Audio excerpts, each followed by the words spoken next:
Hi everyone, welcome and welcome back to the channel. कैसे हैं आप सभी। तो बीपीएससी टीआरई 3.0 का एग्जामिनेशन आप लोगों के 6 to 8 का कल डन हो चुका है और हम लोग आंसर की डिस्कस कर रहे हैं। इस दौरान मैंने आप लोगों के साथ में साइंस की जो आंसर की है, हिंदी की आंसर की है, वो ऑलरेडी डिस्कस कर चुकी हूँ।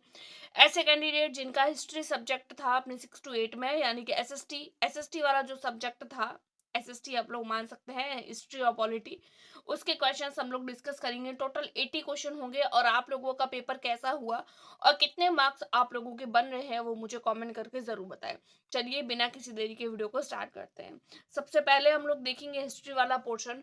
क्वेश्चन पढ़ेंगे देन डायरेक्ट आंसर करेंगे। डिटेल में डिस्कशन नहीं करेंगे, डायरेक्ट क्वेश्चन एंड आंसर पर ही डिस्कस करेंगे। फर्स्ट क्वेश्चन हमारे पास में है, गुप्त वाकाटक युग में तार्किक तर्क और बहस पर ध्यान केंद्रित करते हुए भारतीय दर्शन के किस महत्वपूर्ण स्कूल का विकास हुआ था। तो यहाँ पर हो जाएगा न्याय का, पहले का हो जाएगा सी। दूसरा देखेंगे, 1901 में दादा भाई नेहरू जी की पुस्तक poverty and un British rule in India के प्रकाशन में सहायक भूमिका निभाई गई। तो किसके द्वारा? तो ब्रिटिश उपनिवेशवाद के द्वारा भारत के आर्थिक शोषण पर प्रकाश डालना। दो का हो जाएगा ए। तीसरा देखेंगे हम लोग, भारत में पहली सूती कपड़ा मिल किस वर्ष स्थापित हुई थी। तो भारत में पहली सूती कपड़ा मिल जो है वो 1818 में स्थापित हुई थी। अगला देखेंगे, चौथा नंबर, गद्दर आंदोलन एक क्रांतिकारी आंदोलन जिसका उद्देश्य भारत में ब्रिटिश शासन को उखाड़ फेंकना था, के नेता कौन थे। तो उसके नेता थे करतार सिंह सभागा। चौथे का हो जाएगा बी। अगला देखेंगे पांचवा, मूला मशकता बोलन क्या है। तो ये जो है वो पर्वतीय दर्रे है। पांचवे का हो जाएगा बी।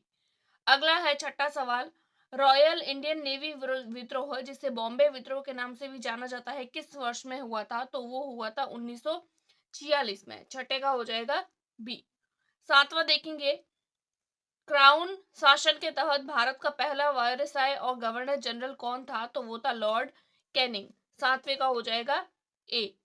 अगला देखेंगे आठवां नंबर सवाल, 19वीं सदी के अंत में वर्तमान मेघालय के गारो हिल्स क्षेत्र में ब्रिटिश अधिकारियों के खिलाफ आदिवासी विद्रोह में कौन सा आदिवासी नेता शामिल था। तो वो था आप लोगों के रानी गाइदिन्ल्यून। आठवें का हो जाएगा सी। अगला क्वेश्चन देखेंगे, नंबर सवाल, सविनय अवज्ञा आंदोलन के दौरान महात्मा गांधी के नेतृत्व में प्रसिद्ध दांडी मार्च में लगभग कितनी दूरी तय की थी। तो वो दूरी तय की थी 241 मील। नब्बे का हो जाएगा बी। दसवां देखेंगे, मंगोल साम्राज्य के संदर्भ में यम क्या है। तो यम जो है वो कुरियर प्रणाली है, यम कुरियर। 10वें का बी।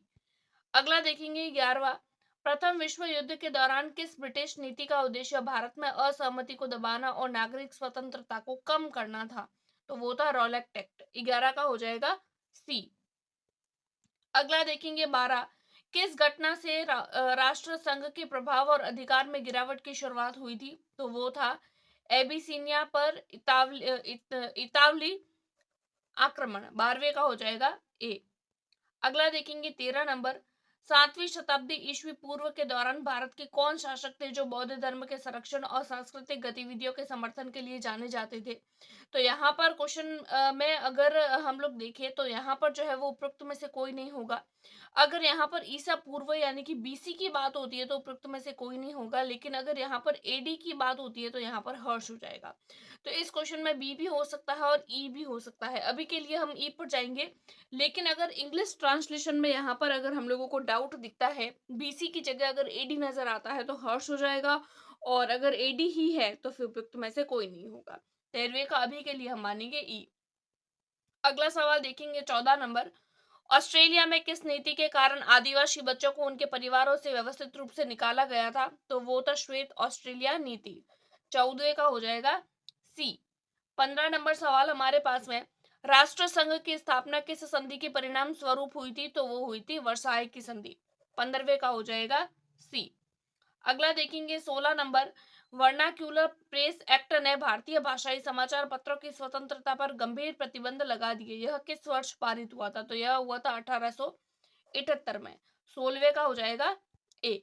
अगला देखेंगे 17 नंबर, किस घटना ने खिलाफत आंदोलन के लिए उत्प्रेरक का काम किया था। तो ये हो जाएगा उपरोक्त में से कोई नहीं। 17वें का हो जाएगा ई।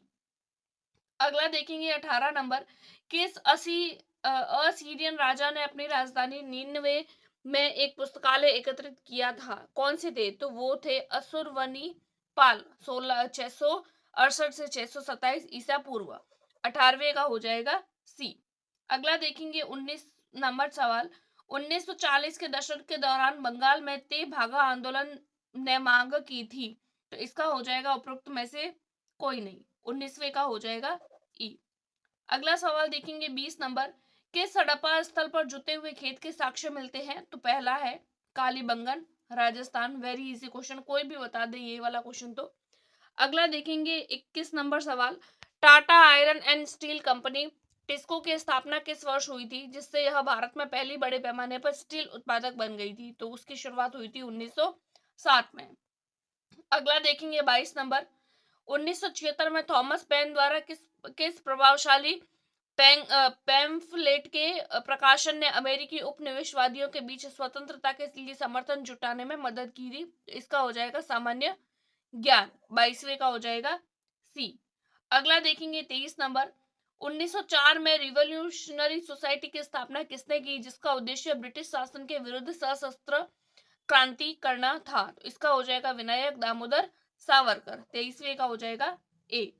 अगला देखेंगे 24 नंबर क्वेश्चन, औपनिवेशिक काल के दौरान रेलवे का भारतीय औद्योगिकी पर क्या प्रभाव पड़ा? तो यहाँ पर हो जाएगा उपरोक्त में से कोई नहीं। 24वें का हो जाएगा ई। अगला देखेंगे 25 नंबर, एएसआई के पहले उप निदेशक कौन थे? तो वो थे जॉन मार्शल। 25 जॉन मार्शल नहीं होगा। 25वें का हो जाएगा अलेक्जेंडर कनिंघम। 25वें का हो जाएगा सी।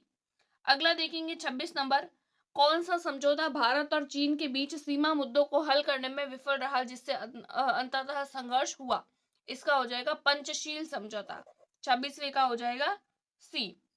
अगला देखेंगे 27 नंबर, पंजाब में 1816 के फुल्का विद्रोह का नेतृत्व किया गया था, किसके द्वारा? तो बंदा सिंह बहादुर द्वारा। 27वें का ए।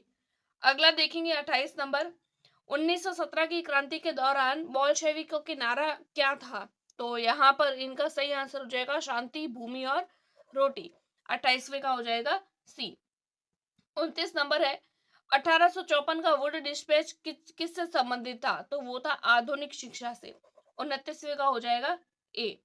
अगला देखेंगे 30 नंबर सवाल, हिटलर की आत्मकथा जिसमें जर्मनी के लिए उनकी राजनीतिक विचारधारा और भविष्य की योजनाओं को रेखांकित किया गया था का क्या शीर्षक है? तो वो है मीन काम्फ। 30वें का हो जाएगा सी। अगला देखेंगे 31, इटली एकीकरण के जनक के रूप में किसे जाना जाता है? तो इटली एकीकरण के जनक के रूप में जाना जाता है यूसेप माजिनी को। 31 का हो जाएगा बी। अगला देखेंगे 32 नंबर, ताना भगत आंदोलन ब्रिटिश शासन के खिलाफ एक अहिंसक आंदोलन किस भारतीय राज्य के आदिवासी समुदायों के बीच में उत्पन्न हुआ था? तो वो हो जाएगा झारखंड। 32 का हो जाएगा सी। अगला देखेंगे 33, मगध की राजधानी राजगीर का प्राकृत नाम क्या था? तो वो हो जाएगा राजगृह। राजगीर का नाम था राजगृह। 33वें का हो जाएगा बी। अगला है 34 नंबर सवाल, वियतनामी राष्ट्रवादी इतिहास में 1930 में येन बाई विद्रोह का क्या महत्व था? तो वो महत्व था, ए हो जाएगा इसका सही आंसर, इसने फ्रांसीसी औपनिवेशिक शासन के खिलाफ सशस्त्र प्रतिरोध की शुरुआत को चिन्हित किया था। 34वें का हो जाएगा ए। अगला देखेंगे 35 नंबर, यूरोप में 1848 की क्रांतियां मुख्यतः निम्न मांगों से प्रेरित थी। तो यहाँ हो जाएगा राजनीतिक सुधार और लोकतंत्र। 35वें का हो जाएगा सी। अगला देखेंगे 36 नंबर, 1878 में द हिंदू अखबार की स्थापना किसने की, जो भारतीय राष्ट्रीय आंदोलन के दौरान जनमत को आकार देने में प्रभावशाली रहा? इसका हो जाएगा जी सुब्रमण्यम अय्यर। 36वें का हो जाएगा ए। 37 नंबर क्वेश्चन हमारे पास में, 1916 के लखनऊ सत्र के दौरान भारतीय राष्ट्रीय कांग्रेस के अध्यक्ष कौन थे, जहां कांग्रेस लीग समझौते पर हस्ताक्षर किए गए थे? तो वो थे अंबिका चरण मजूमदार। 37वें का हो जाएगा बी। अगला देखेंगे 38 नंबर, प्रथम विश्व युद्ध ने भारत के व्यापार संतुलन को कैसे प्रभावित किया? तो यहाँ पर हो जाएगा उपरोक्त में से कोई नहीं। 38 का हो जाएगा ई।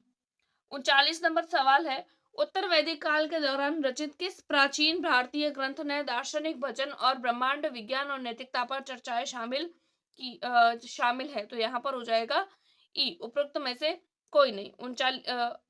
39 का हो जाएगा, 39 का हो जाएगा उपनिषद। 39 नंबर क्वेश्चन है ना, इसका हो जाएगा ए। उपनिषद की बात हो रही है यहाँ पे। 40 नंबर का हो जाएगा, 40 नंबर सवाल है हमारे पास में, स्टेलिनग्राद की लड़ाई द्वितीय विश्व युद्ध में एक महत्वपूर्ण मोड़ किन दो विदेशों के बीच हुई थी? तो वो हो जाएगा जर्मनी और सोवियत संघ। तो इस तरीके से हिस्ट्री के हम लोगों ने क्वेश्चंस कंप्लीट किए। अब हम आगे देख लेते हैं पॉलिटिकल साइंस के क्वेश्चंस। आई होप आप सबको वीडियो पसंद आ रही होगी, और वीडियो पसंद आ रही है तो साथ ही साथ लाइक करिए, अपने दोस्तों के साथ में भी शेयर करते रहिए। अब हम लोग कुछ देख लेते हैं पॉलिटिकल साइंस के क्वेश्चंस। फर्स्ट नंबर क्वेश्चन हमारे पास में है, भारत में प्रत्येक नागरिक के मूल कर्तव्य हमारे संविधान में निम्नलिखित में से किस संवैधानिक संशोधन द्वारा जोड़े गए हैं? तो वो है 42वें संशोधन। पहले का हो जाएगा ए। 2 नंबर हमारे पास में, समान पारिश्रमिक अधिनियम भारत में निम्नलिखित में से किस वर्ष अस्तित्व में आया था? तो इसका हो जाएगा 1976 में। दूसरे का हो जाएगा ए। तीसरा है, न्याय युद्ध के रूप में ज्ञात आंदोलन का हरियाणा में निम्नलिखित में से किस नेता द्वारा नेतृत्व किया गया था? तो वो थे देवीलाल द्वारा। तीसरे का हो जाएगा ए। चौथा देखेंगे, निम्नलिखित में से स्वतंत्र भारत में कौन से राज्य भाषाई आधार पर निर्मित किए गए थे? चौथे का हो जाएगा उपरोक्त में से एक से अधिक। चौथे का हो जाएगा डी। अगला देखेंगे पांचवा सवाल, सूचना का अधिकार भारत में क्या है? तो सूचना का अधिकार भारत में कानूनी अधिकार भी है और मौलिक अधिकार भी है, तो उपरोक्त में से एक से अधिक। पांचवे का हो जाएगा डी। अगला देखेंगे, यहाँ पर पांचवे का हो जाएगा हमारा डी।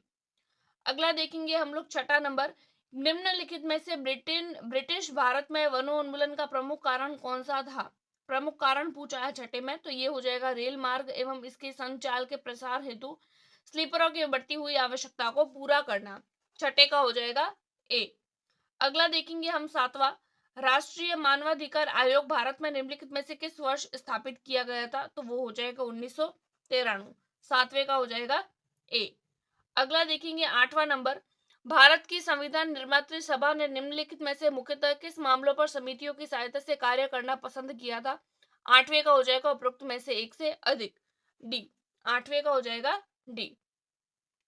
नमा देखते हैं, अपने देश में सामाजिक विभाजन की राजनीति का निम्नलिखित में से कौन सा प्रमुख कारण है? तो ये हो जाएगा उपरोक्त में से एक से अधिक।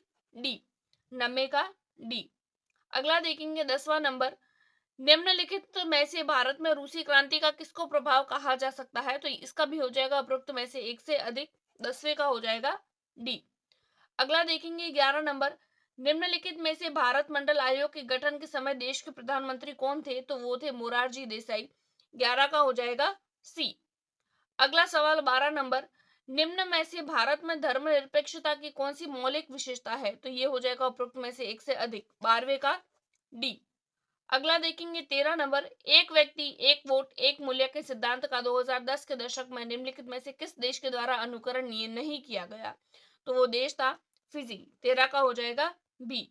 अगला देखेंगे 14, निम्नलिखित में से लोकसभा का कोरम कौन सा है? तो यहाँ पर हो जाएगा यह सदन की कुल संख्या का 1/10 है। 14 का हो जाएगा ए। अगला देखेंगे हम 15 नंबर, भारत के संविधान में वाक्यांश राज्यों का संघ निम्नलिखित में से किसे स्पष्ट करता है? तो यहाँ हो जाएगा उपरोक्त में से एक से अधिक। 15 का हो जाएगा डी। अगला देखेंगे 16, स्वतंत्रता के समय निम्नलिखित में से किसने रियासतों को भारत में शामिल करने हेतु बनाने का कार्य किया था? तो 16 का हो जाएगा ए, सरदार वल्लभ भाई पटेल। अगला देखेंगे हम 17 नंबर, धन विधेयक राज्यसभा में भारत के अंतर्गत पुनर्स्थापित नहीं किया जा सकता था। यह प्रावधान भारत के संविधान के किस अनुच्छेद में पाया जाता है? तो 17 का हो जाएगा अनुच्छेद 109। 17 का हो जाएगा सी। अगला देखेंगे 18 नंबर, भारतीय राष्ट्रीयवाद निम्नलिखित में से किस तत्व को अपने में मुख्यतः समाहित रखता है? 18 का हो जाएगा उपरोक्त में से एक से अधिक। 18 का हो जाएगा डी। अगला देखेंगे 19 नंबर क्वेश्चन हमारे पास में है, भारत में सामान्य निर्वाचन में एक प्रत्याशी हेतु शैक्षणिक योग्यताओं के अभाव के संदर्भ में निम्नलिखित में से कौन सा कथन सही है? तो यहाँ पर जो है वो ए भी हो सकता है और डी भी हो सकता है। उपरोक्त में से एक से अधिक भी लग रहे हैं, तो देखते हैं बोर्ड इसका क्या जो है वो राइट आंसर लगाता है। बाकी इस क्वेश्चन को आप लोग डाउट में ले सकते हैं। अगला सवाल देखेंगे हम 20 नंबर। निम्नलिखित में से कौन सी व्यवस्था प्रत्येक को अपना स्वयं का उत्पीड़क होने का अधिकार प्रदान करती है? तो वो है, इसका हो जाएगा बी, लोकतंत्र। 20वीं का हो जाएगा बी। अगला देखेंगे हम 21 नंबर। राज्यों में निर्वाचनों की आवश्यकता के संदर्भ में निम्नलिखित में से कौन सा कथन सही है? तो इसका हो जाएगा 21वें का एक से अधिक। 21 का हो जाएगा डी। अगला देखेंगे हम लोग। भारत में संविधान निर्मात्री सभा की सलाहकार समिति निम्नलिखित में से किस कार्य के लिए स्थापित की गई थी? तो इसका भी हो जाएगा एक से अधिक। 22वें का हो जाएगा डी। अगला देखेंगे 23 नंबर। निम्नलिखित में से भारत में लोकतंत्र की सफलता हेतु कौन सा प्रमुख कारण है? इसका हो जाएगा डी, एक से अधिक। 23 नंबर का हो जाएगा डी। अगला देखेंगे हम लोग 24 नंबर क्वेश्चन। निम्नलिखित में से भारत में सर्वोच्च न्यायालय तथा उच्च न्यायालय के बारे में कौन सा कथन सही है? तो यहाँ पर भी हमारा सही आंसर हो जाएगा उपयुक्त में से एक से अधिक। तो 24 नंबर सवाल का हो जाएगा डी। अगला देखेंगे 25 नंबर। निम्नलिखित में से भारत में लोकतंत्र की मुख्य चुनौती कौन सी है? तो इसका भी हो जाएगा एक से अधिक। 25वें का भी हो जाएगा डी। अगला क्वेश्चन देखेंगे हम लोग 26 नंबर। भारत के संविधान की प्रस्तावना को निम्नलिखित में से किसके द्वारा राजनीतिक कुंडली का बतलाया गया है? इसका हो जाएगा के एम मुंशी द्वारा। 26वें का हो जाएगा ए। अगला देखेंगे हम 27 नंबर। राज्यसभा में सीटों के आवंटन हेतु प्रावधान भारत के संविधान की किस अनुसूची में है? तो वो है चतुर्थ अनुसूची में। 27वें का हो जाएगा ए। अगला देखेंगे हम 28 नंबर। राजा राम मोहन रॉय निम्नलिखित में से किस क्रांति की विरासतों में मुख्यतः बहु प्रभावी थे और उन्होंने राष्ट्र राज्य के निर्माण हेतु कार्य करना शुरू कर दिया था? तो इसका हो जाएगा फ्रांसीसी क्रांति की विरासतों में। 28वें का हो जाएगा बी। अगला देखेंगे 29 नंबर क्वेश्चन हमारे पास में है। तो 29 नंबर क्वेश्चन को अगर हम देखें तो यहाँ पर जो है वो सी राइट हो जाएगा। सी राइट इसीलिए होगा क्योंकि फर्स्ट का हो जाएगा 4 यानी अखिल भारतीय तृणमूल कांग्रेस 1998। और बी का देखेंगे तो बी का बहुजन समाज पार्टी का 1984। भारतीय जनता पार्टी का तो हो जाएगा 1980। और भारत का मार्क्सवादी साम्राज्यवादी दल CPIM, तो इसका हो जाएगा 1964। तो इस तरीके से 29 नंबर क्वेश्चन का हमारा हो जाएगा सी। अगला देखेंगे 30 नंबर क्वेश्चन हमारे पास में है। डॉक्टर VR अम्बेडकर निम्नलिखित में से किस स्थिति को प्रारूप समिति के अध्यक्ष नियुक्त किए गए थे? तो उपरोक्त में से कोई नहीं। 30वें का हो जाएगा ई। अगला देखेंगे 31 नंबर क्वेश्चन। निम्नलिखित में से 1928 में मोतीलाल नेहरू तथा अन्य द्वारा एवं 1931 में भारतीय राष्ट्रीय कांग्रेस के कराची अधिवेशन द्वारा प्रारूपित भारत के संविधान की कौन सी सामान्य विशेषता थी? इसका हो जाएगा उपरोक्त में से एक से अधिक। 31 का हो जाएगा डी। अगला देखेंगे 32 नंबर क्वेश्चन। निम्नलिखित में से कौन सा कथन भारत में समानता के अधिकार के बारे में सही बताता है? तो इसका हो जाएगा हमारा उपयुक्त में से एक से अधिक। 32वें का हो जाएगा डी। अगला देखेंगे 33 नंबर। निम्नलिखित में से किसने परिभाषित किया था कि लोकतंत्र एक ऐसा शासन होता है जिसमें प्रत्येक का एक भाग होता है? तो वो बोला था शिले ने। 33वें का हो जाएगा ए। अगला देखेंगे हम 34 नंबर। निम्नलिखित में से किसने भारत के संविधान को वकीलों का स्वर्ग बताया है? तो इसका हो जाएगा आइवर जेनिक्स। इसका हो जाएगा 34वें का हो जाएगा हमारे सी। अगला देखेंगे 32 नंबर। भारत में संविधान निर्मात्री सभा के लिए निर्वाचित हुए थे, कब हुए थे? तो जुलाई 1946 में। 35वें का हो जाएगा ए। अगला देखेंगे 36 नंबर क्वेश्चन हमारे पास में है। निम्न में से जनवरी 2019 तक लोकसभा में अनुसूचित जाति और जनजाति के लिए कितनी सीटें आरक्षित थी? तो वो थी 84 सीटें अनुसूचित जाति के लिए, 47 सीटें अनुसूचित जनजाति के लिए। 36वें का हो जाएगा सी। अगला देखेंगे हम 37 नंबर। निम्नलिखित में से किस काल के अंतर्गत मुख्यतः भारत में ब्रिटिश शासन के दौरान नवीन प्रकार की राजनीतिक चेतना की वृद्धि हुई है? तो 20वीं शताब्दी के प्रथम अर्धकाल के दौरान। 37वें का हो जाएगा बी। अगला देखेंगे 38 नंबर। राष्ट्रपति के निर्वाचन से संबंधित विवाद भारतवर्ष के अंतर्गत निम्नलिखित में से किसके द्वारा निर्णित किए गए थे? 38वें का हो जाएगा सर्वोच्च न्यायालय के द्वारा। 38वें का हो जाएगा बी। अगला देखेंगे हम 39 नंबर क्वेश्चन। निम्नलिखित में से किसने टिप्पणी की थी कि लोकतंत्र चेतन और उपचेतन मन की एकता है? तो इसका हो जाएगा हमारा हर्नशाह। 39 का हो जाएगा ए। उसके बाद में हम लोग लास्ट क्वेश्चन देखते हैं, final and last question 25 number. निम्नलिखित में से भारत की संविधान निर्मात्री सभा की प्रांतीय संविधान समिति के अध्यक्ष कौन थे? तो वो थे सरदार वल्लभ भाई पटेल। तो इस तरीके से हम लोगों ने टोटल पूरी एसएसटी कंप्लीट कर ली आज की वीडियो में। आप लोगों के कितने मार्क्स बन रहे हैं वो मुझे कमेंट करके जरूर बताएं, और आप लोगों के कंप्लीट जो जीके जीएस वाले सारे पोर्शन मिला के आप लोगों के कितने मार्क्स बन रहे हैं वो भी मुझे कमेंट करके जरूर बताएं। वीडियो पसंद आई है तो do like, subscribe and share. Thanks for watching.